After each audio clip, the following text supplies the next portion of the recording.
하나님 주신 말씀을 통하여 예수님이 그리스도이고 예수님이 하나님이신 것을 알게 되었습니다. 오늘도 주신 말씀을 통하여 우리의 삶에 교훈받고 영혼의 양식을 삼기를 원합니다. 주여 이곳에 임재하셔서 강인의 심령에 말씀해 주시고 오늘 우리가 이 시대를 살아가면서 필요한 것이 무엇인지를 깨달을 수 있도록 은혜를 더해 주시기를 원합니다. 더 나아가서 우리가 하나님의 뜻을 따라 살아가는 일에 말씀이 인도함을 받도록 말씀이 우리의 길에 등이 되고 빛이 되어서 인도해 주시기를 원합니다. 그 말씀 양식을 삼아서 살기에 부족함이 없도록 힘주시고 우리가 주의 말씀 때문에 더 힘을 얻어서 주의 나라를 힘차게 다름질할 수 있도록 은혜를 주옵소서. 이 오후 시간도 주님 앞에 나아가사오니 주께서 하늘 문을 여시고 하늘의 신령한 복을 땅에 기름진 것으로 우리의 영혼의 귀한 것들로 가득 채워 주시옵소서. 예수님의 이름으로 기도하옵나이다. 아멘.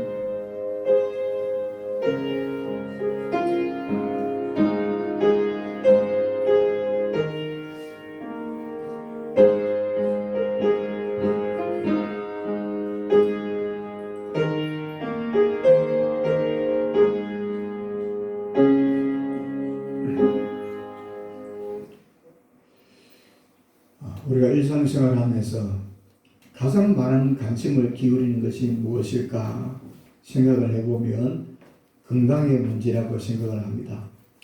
어느 기관에서 설문조사를 했는데 한국인의 관심도 1, 2, 3위가 무엇인가 하면 첫 번째가 건강, 두 번째가 경제적인 문제, 세 번째가 자녀 교육의 문제라고 이야기합니다. 그래서 대부분의 사람들이 가장 큰 관심은 건강에 있다는 것을 보게 되었습니다. 특별히 코로나19를 거쳐오면서 더 많은 것은 건강에 관한 문제임을 보게 되었습니다. 그래서 이 건강 때문에 백신도 거부하기도 하고 또 건강 때문에 백신을 맞기도 하고 이렇게 하는 것을 보게 되었습니다. 또 나이가 들수록 더 많은 관심은 건강에 관한 문제라고 생각을 할 수가 있습니다. 왜 건강이 중요하지 않겠습니까? 몸은 내 것인데 자기 몸인데 자기 몸을 건강하게 만들어가는 것은 누구에게나 꼭 필요하다는 것을 보게 됩니다. 그래서 사람들이 건강에 관한 것이라면 무엇인지 다 먹고 또 가지려고 하는 것을 보게 되었습니다. 아무리 많은 재산을 가지고 아무리 많은 지위를 가지고 명예를 얻는다 할지라도 이 건강을 잃어버리면 큰 소용이 없다라고 하는 것을 보게 되었습니다. 이 건강은 모두가 중요하다는 것을 공감하게 되었습니다. 문제는 도가 지나치는 경우들이 있다라고 하는 겁니다. 특별히 한국 사람들은 이 건강의 문제라면 도가 지나칠 정도로 건강에 대해서 더 많이 관심을 기울이는 것을 보게 됩니다. 또 의학 상식도 굉장히 많습니다. 약국이나 병원에 가면 내가 의사예요. 내 병을 내가 이야기도 하는 거예요. 의사가 할 일이 별로 없어요, 사실은요. 그렇잖아요. 내가 머리가 아프다 그러면 되는데 머리가 아픈데 어떻게 아프고 어디가 아프고 이야기 다 합니다. 그래서 의학 상식도 뛰어나다라는 겁니다. 그래서 유튜브를 보면 또 인터넷을 보면 이런 건강에 관한 상식들이 너무 많아서 건강에 대해서는 대부분이 다 의사보다 뛰어나다는 것을 보게 됩니다. 그러다 보니까 무엇이 생깁니까? 건강 염려증이 생기는 거예요. 조금만 나빠도 이거 중환병이 아닐까 이렇게 생각하면서 염려하는 것을 보게 되었습니다. 그 중요한 것은 우리의 육체와 영혼이 함께 결합되어 있다라고 하는 거예요. 육체보다 더 중요한 것이 영혼이라는 겁니다. 그런데 이 사실을 놓치고 건강의 문제만 더 많이 신경을 쓰고 살아갈 때가 있다라는 거예요. 건강의 문제보다 더 중요한 것은 영혼이 건강해야 되는데 영혼의 건강한 부분에 대해서 놓쳐버리고 단지 육체만 건강해야 되겠다라고 생각을 하게 됩니다. 그래서 성경은 이렇게 말을 하죠. 건강은 마음이 건강해야 더 영혼이 건강해지고 영혼이 건강할 때 육체도 건강해진다. 이렇게 말씀합니다. 영혼이 건강해야 육체도 강건해지는 것을 보게 되었습니다. 그래서 우리에게 더 중요한 것은 영혼의 건강이 먼저다라는 것. 우리 같이 합시다. 영혼의 건강이 먼저입니다. 영혼의 건강의 문제를 해결해야 육체도 건강해진다는 겁니다. 마음에 근심이 있으면 아무리 건강해도 마음에 근심이 있으면 육체가 건강해지지 못하는 것을 보게 되는 거죠. 그래서 마음의 근심의 문제를 해결하는 것은 영혼이 건강해야 이 마음의 근심의 문제를 풀어갈 수 있다라고 하는 겁니다. 영혼이 건강해질 때에 복된 인생을 살아가는데, 그러면 이 영혼이 건강해야 될 첫 번째 이유가 무엇인가? 왜 영혼의 건강이 중요한 첫 번째 이유는 한마디로 말하면 인생의 승패가 영혼의 건강에 달려있다라고 하는 겁니다. 영혼이 생명의 근원이 되고 육체의 생명은 영원하지만 영혼은 영원하다라는 겁니다. 이 영혼이 예수 그리스도로 말미암아 죄와 사망에서 구원받고 영생 얻는 것이 제일 우선시 되어야 한다라고 하는 것을 성경이 가르쳐주고 있습니다. 예수님이 이렇게 말씀합니다. 내가 진실로 너희에게 이르노니 내 말을 듣고 또 나 보내신 이를 믿는 자는 영생을 얻었고 심판에 이르지 아니하나니 사망에서 생명으로 옮겼느니라. 아멘. 육체의 손해를 보더라도 심지어 생명을 잃어버린다 할지라도 포기할 수 없는 것이 영혼에 관한 문제라는 거예요. 왜냐하면 영혼은 영원한 부분이기 때문에 육체는 시간이 지나면 늙고 병들고 죽지만 영혼은 영원히 산다 그랬습니다. 그러면 제일 중요한 것은 영혼이라는 겁니다. 그래서 예수님께서 마가복음 9장 45절에 말씀하기를 만일 네 발이 너를 범죄하게 하거든 찍어버리라. 발이 저는 자로 영생에 들어가는 것이 두 발을 가지고 지옥에 떨어지는 것보다 나으리라 라고 말씀하는 거예요. 육체보다 영혼이 건강하다는 이야기를 예수님께서 말씀해 주고 있습니다. 그래서 인생의 모든 부분은 영혼의 건강과 연관되어 있음을 보게 되었습니다. 요한 3서 1장 2절에 보니까 사랑하는 자여 내 영혼이 잘된 같이 네가 범사에 잘되고 강건하기를 내가 간구하노라. 사도 요한은 가이에게 보낸 축복의 기도문을 말씀하면서 영혼이 잘 되는 것, 영혼이 건강해야 되는 것을 먼저 말씀해 주고 있습니다. 그렇게 되면 범사가 잘 되고 육체도 잘 되고 모든 일이 행통하다라는 것을 보여주는 겁니다. 인생의 모든 부분은 영혼의 건강과 밀접하다라고 하는 것을 분명히 말씀해 주고 있습니다. 영혼의 건강은 인생 만사의 기초가 된다는 거예요. 우리의 인생의 기초는 영혼이 건강해야 된다는 겁니다. 바울은 이렇게 말씀합니다. 디모데서 4장 8절에 말하기를 육체의 연단은 약간의 유익이 있으나 갱근은 범사에 유익하니 금생과 내생에 약속이 있느니라. 사람은 육체의 건강을 위해서 못합니까? 열심히 운동하죠. 요즘 운동하는 사람이 굉장히 많이 있습니다. 걷는 걸 하기도 하고 헬스장에 가기도 하고 이런저런 방법으로 운동을 많이 합니다. 왜? 건강해지려고. 여러분도 그렇죠? 너무 무리하게 하면 안 되지만 어떻게 하는 사람들이 건강해지려고 시간만 나면 운동하는 거예요. 왜? 대육체는 유익하기 때문에. 근데 이 육체의 건강은 약간의 유익이 있다는 겁니다. 그렇지만 영혼의 건강은 이 땅에서도 내세에서도 중요하다라고 말씀해 주는 겁니다. 그래서 사람들 육체의 건강을 위해서 운동을 하듯이 우리는 영혼의 건강을 위해서 갱근의 훈련, 갱근의 운동을 해가야 한다는 겁니다.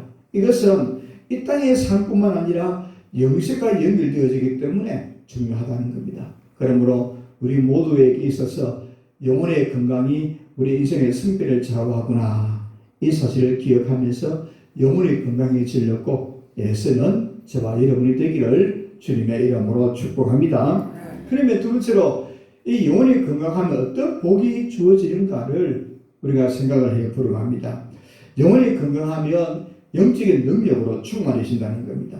영적인 능력이 충만해지는 여기에 보면 지혜와 용기와 성결과 기쁨으로 충만하게 된다라고 하는 겁니다. 네 가지 복이 있다는 겁니다. 우리가 영혼이 건강해지면 지혜로운 사람이 되고 용기 있는 사람이 되고 경건한 사람이 되고 기쁨의 사람이 된다라고 하는 겁니다. 이런 능력을 가진 사람은 영육간이 강건해서 육체도 건강해지고 영혼도 건강해지는 복을 받습니다. 우리가 이 영혼이 건강한 사람이 받는 복 네 가지를 하나씩 살펴보는데, 영혼이 건강하면 영적인 능력으로 충만해진다는 겁니다. 그 영적인 능력으로 충만해지는데 그것은 첫 번째는 영적으로 건강하면 지혜로운 사람이 되는 거예요. 지혜로운 사람이 된다라고 하는 겁니다. 사람이 살아가는 데는 많은 문제들이 있어요. 해결치 못하는 일들이 많이 있다라고 하는 겁니다. 그런데 우리 삶을 살아가면서 숱한 어려움이 있는데 그 어려운 일들을 통해서 문제를 만날 때마다 이럴까 저럴까 이렇게 할까 저렇게 할까 늘 고민하는 거죠. 농사를 지을 때도 마찬가지고 무슨 일을 할 때도 이렇게 하면 좋을까 저렇게 하면 좋을까라고 늘 궁리합니다. 근데 필요한 것이 무엇입니까? 지혜라는 거예요. 여러분, 지혜는요, 공부를 많이 했다고 해서 지혜로운 사람이 된 것 아니에요. 공부를 많이 한 사람도 지혜가 없어서 버벅거리는 사람이 많이 있어요. 그런데 공부를 많이 하지 못했어도 기도 많이 하고 예술을 잘 믿는 사람은 지혜로운 사람이 되는 거예요. 하나님 영적인 건강한 사람은 지혜로 충만하게 되는 것을 보게 되었습니다. 이 지혜는 분별력, 판단력을 가리키기도 합니다. 잠언 10장 16절에 보니까 지혜를 얻는 것이 금을 얻는 것보다 얼마나 나은고 명치를 얻는 것이 은을 얻는 것보다 더욱 나으니라 이렇게 말씀합니다. 지혜에 걸으면 떠오르는 사람이 딱 생각이 나죠. 솔로몬이 있습니다. 지혜로운 사람 솔로몬이죠. 다윗을 위해서 왕이 되자마자 기브온 산당에 올라가서 1000번제를 드립니다. 그때 하나님이 솔로몬을 쳐다봐서 내가 너에게 무엇을 주면 좋을까라고 물을 때 솔로몬이 하나님 내게 지혜를 달라고 이 백성을 다스릴 수 있는 지혜를 달라고 기도합니다. 하나님이 그 솔로몬의 기도를 들으시고 솔로몬에게 지혜를 줍니다. 솔로몬이 받은 지혜는 오고 가는 세대에 솔로몬만큼 지혜로운 사람이 없다라고 하는 거예요. 솔로몬은 시편도 많이 썼고 솔로몬은 모든 과학에 또 의학에 음악에 모든 것을 통달한 사람이 솔로몬이에요. 솔로몬은 정말 지혜로운 사람이었어요. 뿐만 아니라 하나님 그에게 부의 영화도 주셨습니다. 뿐만 아니라 백성을 잘 다스릴 수 있는 지혜도 주시는 거예요. 이렇게 영적으로 건강해지니까 하나님이 지혜를 주시는 거예요. 우리 모두가 영적으로 건강해서 지혜롭게 살아갈 수 있는 은혜가 있기를 주님의 이름으로 축복합니다. 두 번째는 영혼이 건강하면 용기 있는 사람이 된다는 겁니다. 우리가 세상을 살아가면 참 험한 세상이다 이렇게 이야기하죠. 험한 세상을 살아갈 때 꼭 필요한 것이 무엇입니까? 용기라는 겁니다. 용기. 참된 용기는 예수 그리스도로부터 주어지는 겁니다.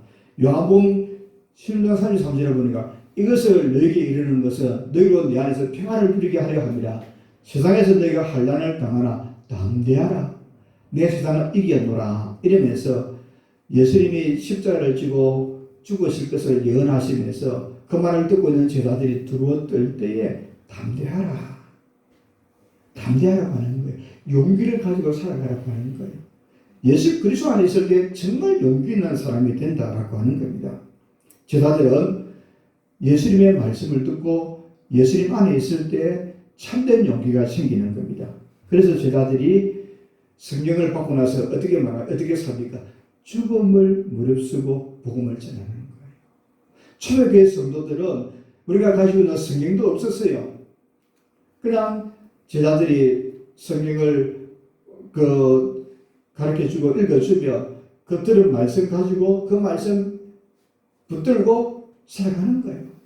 그러면 카타콤에 들어가기도 하고 순교하기도 하고 또 예루살렘에서 저 수천리가 떨어져 있는 터키까지 가서 동굴을 파놓고 신앙의 자유를 찾기 위해서 살았던 사람들이에요.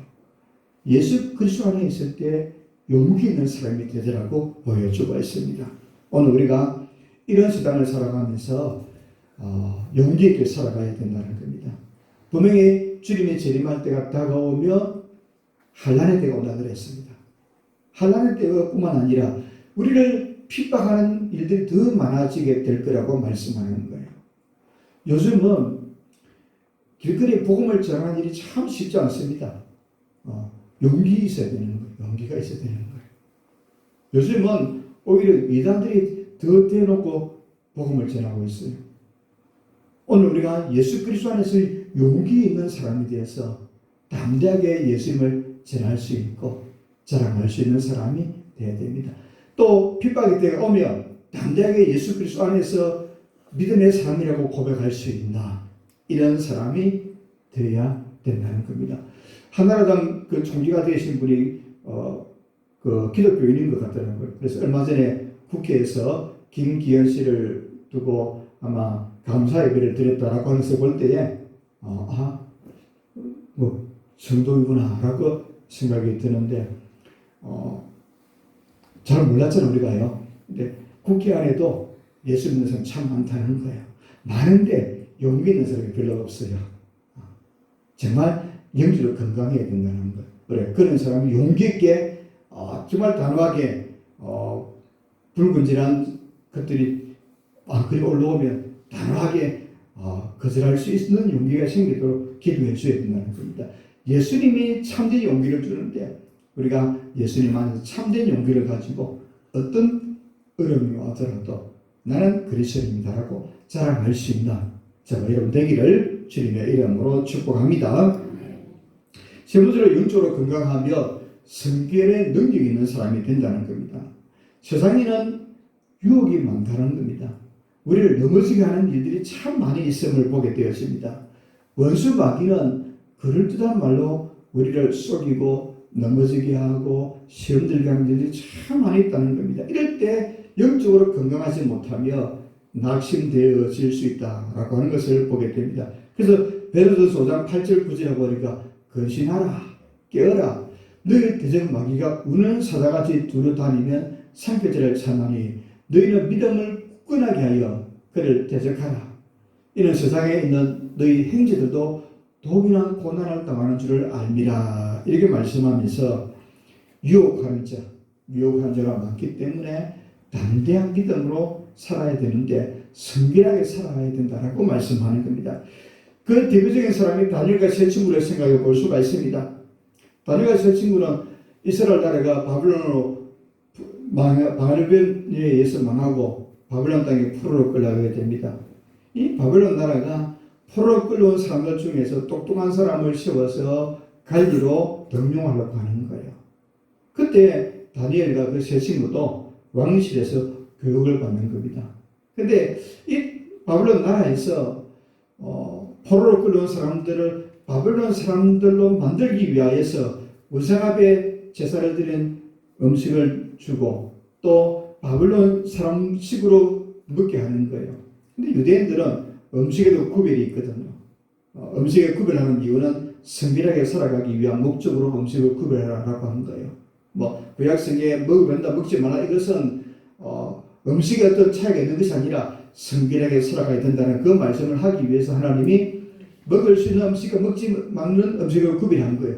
다니엘과 그 세 친구들이 음식을 보니까 바벨론 사람으로 만들고 우상 앞에 드린 제물이고 또 먹어서는 안 되는 음식을 가져다 주니까 다니엘과 세 친구가 우리는 이 음식을 못 먹겠다는 거예요.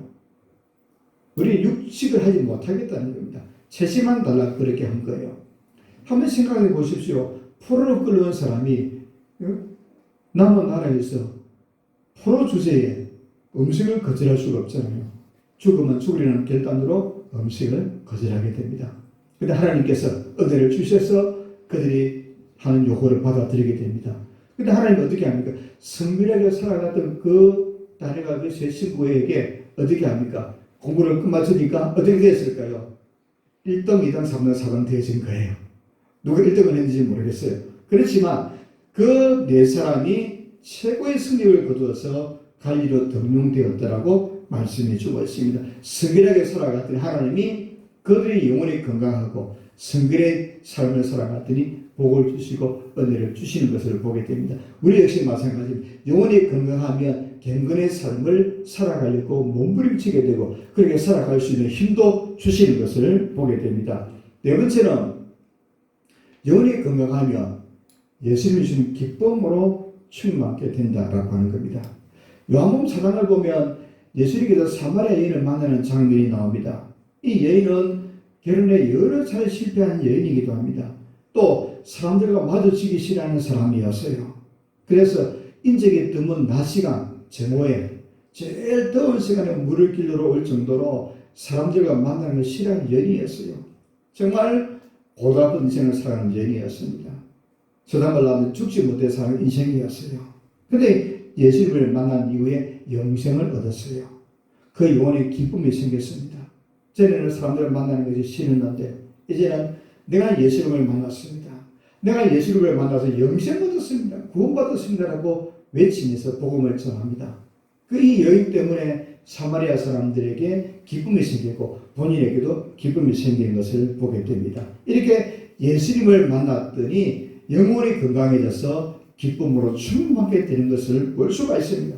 사도 바울 역시 마찬가지입니다.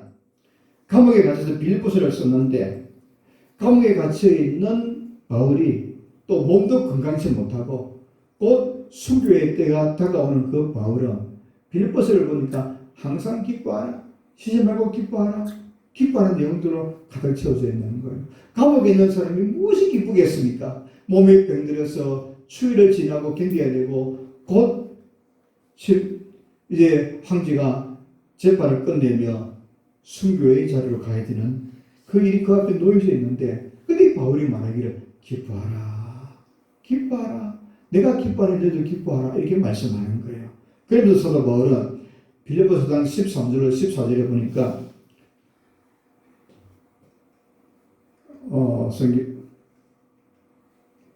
내가 궁핍함으로 말하는 것이 아니라 어떠한 형편이든지 내가 자족하기를 배우노니 내가 빚전에 처할 줄도 알고 풍부에 처할 줄도 알아 모든 일에 배부르며 배고픔과 풍부가 궁핍에도 일체의 비결을 배우노라.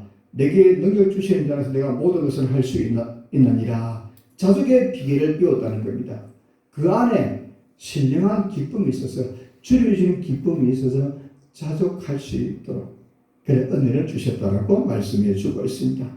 이와 같이 영적인 능력으로 충만하니까 승리하는 삶을 살게 되어지고 또 육체의 건강도 얻게 되어지고 영으로 풍성한 삶을 살게 됩니다. 우리 모두가 이 영적으로 건강해지며 네 가지 복을 얻는 것을 보여주고 있습니다. 그러면 마지막으로 어떻게 하면 영적으로 건강해질 수 있을까?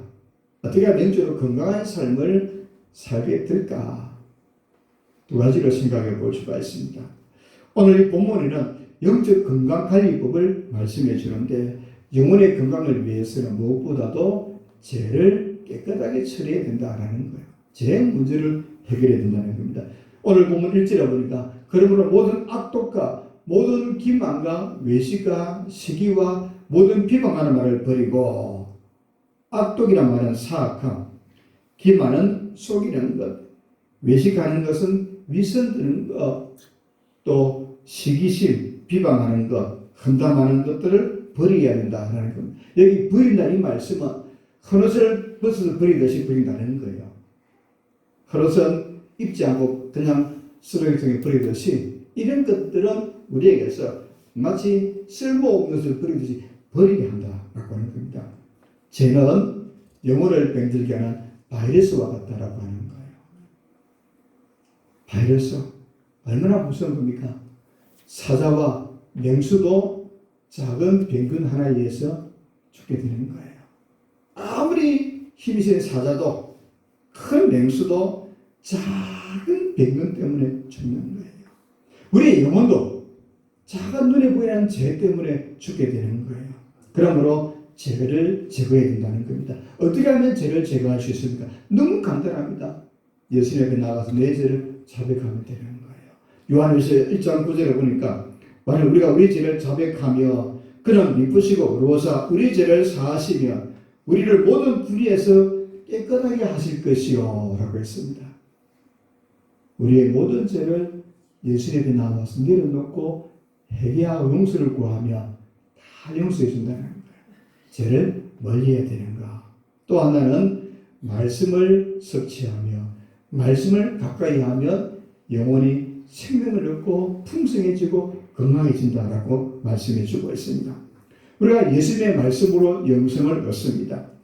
또 예수를 믿음으로 영생을 얻는데 그 믿음은 어디서 생깁니까? 믿음은 말씀을 듣는 데서 생긴다 그랬어요. 말씀을 잘 듣고 말씀을 열심히 읽고 묻고 영의 양식으로 삼을 때에 영혼이 건강해진다 이렇게 하는 거예요. 영생을 얻은 후에도 계속해서 말씀을 들어야 되는 거예요. 우리가 밥을 한 끼만 먹고 많은 건 아니죠.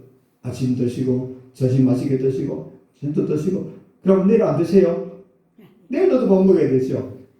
내일도 누군가 소고기를 사주면 그 다음날 또 밥을 안 먹어도 됩니까? 또 먹어야 되는 거예요. 우리는 계속해서 양식을 먹듯이 우리가 영생을 얻었으며 끊임없이 하나님의 말씀을 먹고 읽고 들어야 한다는 겁니다. 오늘 2절에 보니까 다른 아이들 같이 순전하고 신령한 자들 사모하라. 이는 그로 말미암아 너희로 구원에 이르도록 자라게 하려 함이라. 우리가 하나님의 말씀을 통해서 우리 영혼이 더 자라가게 되는 거예요. 어린 나이가 어머니의 모유를 통해서 자라고 음식을 먹고 자라듯이 우리 영혼도 하나님의 말씀을 자꾸 먹고 읽고 할 때 자라가게 된다라고 하는 겁니다. 사람이 건강하다는 척도가 무엇입니까? 식욕이 있어야 되는 거예요. 밥맛이 좋아야 건강한 거죠. 사람이 아프면 제일 먼저 무엇이 떨어집니까? 밥맛이 떨어지는 거죠. 식욕이 없어지는 거죠. 건강한 사람은 식욕이 왕성해지는 거예요. 영적으로 건강한 사람은 하나님의 말씀을 가까이 하는 사람이라는 거예요. 영적으로 건강한 사람은 말씀이 읽으면 또 읽고 싶고 그 말씀이 너무 좋은 거예요. 그런 마음이 생겨나야 된다는 겁니다. 10에 19에 10절에 보니까 곧 많은 성공보다 더 사모할 것이면 꿀과 송이꽃보다 더 달도다. 무엇이? 하나님의 말씀이 금보다 더 귀하고 송이꽃보다 더 달도다. 이렇게 하는 거예요. 하나님의 말씀이 우리의 삶의 양식이 되어서 말씀을 가까이 할 수 있는 사람들이 되어야 됩니다.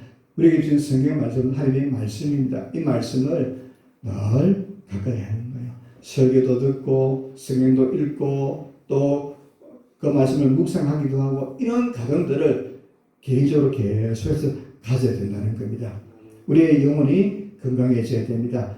자, 같이 합시다. 영혼의 건강이 먼저다. 영혼의 건강이 먼저다. 영혼의 건강이 제일 먼저입니다. 그러면 육체의 건강도 하고 영적인 풍성함도 주어집니다. 우리 모두가 영혼이 건강해서 주님이 주신 복이 넘치는 복된 삶이 되기를 주님의 이름으로 축복합니다.